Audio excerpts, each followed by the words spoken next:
मन भारतीय रखोगे तो समझ में आ जाएगा, मन अगर इटली का है तो कभी समझ में नहीं आएगा। हमने व्यक्ति की जगह देश को रखा है।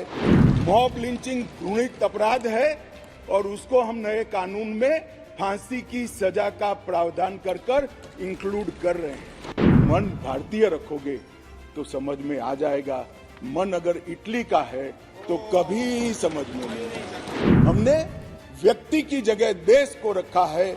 मॉब लिंचिंग घृणित अपराध है और उसको हम नए कानून में फांसी की सजा का प्रावधान कर इंक्लूड कर रहे हैं। तो कहते थे कि हम नहीं समझते हैं। मैंने कहा कि अगर मन खुला रखोगे और मन भारतीय रखोगे तो समझ में आ जाएगा, मन अगर इटली का है तो कभी समझ में नहीं आएगा। मान्यवर, मन का सवाल होता है, भाषा का सवाल नहीं होता है।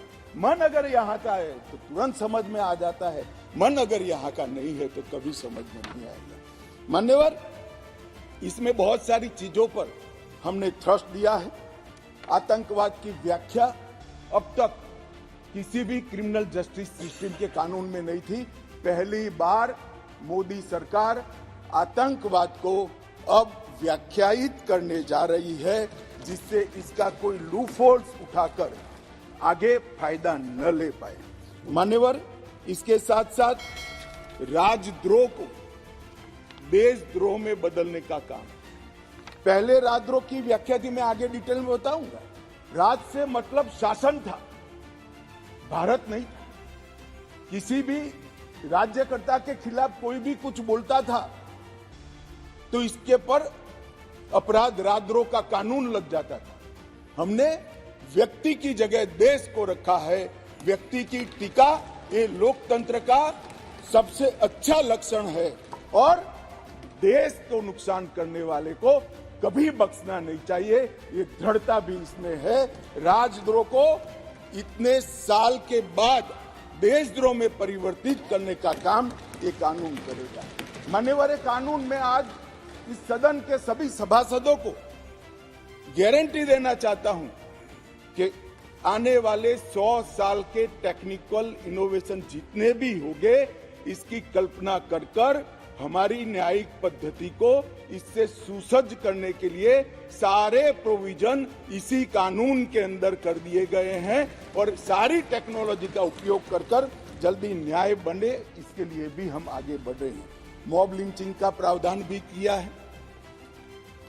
एक बार मैं किसी भाषण में चिदम्बरम साहब को सुन रहा था। उन्होंने कहा कि गृह मंत्री की परीक्षा है कि नया कानून लेकर आएंगे तो मॉब लिंचिंग का क्या करें। चिदम्बरम साहब, ना आप हमारी पार्टी को समझे हो, ना हमारे सिद्धांतों को समझे।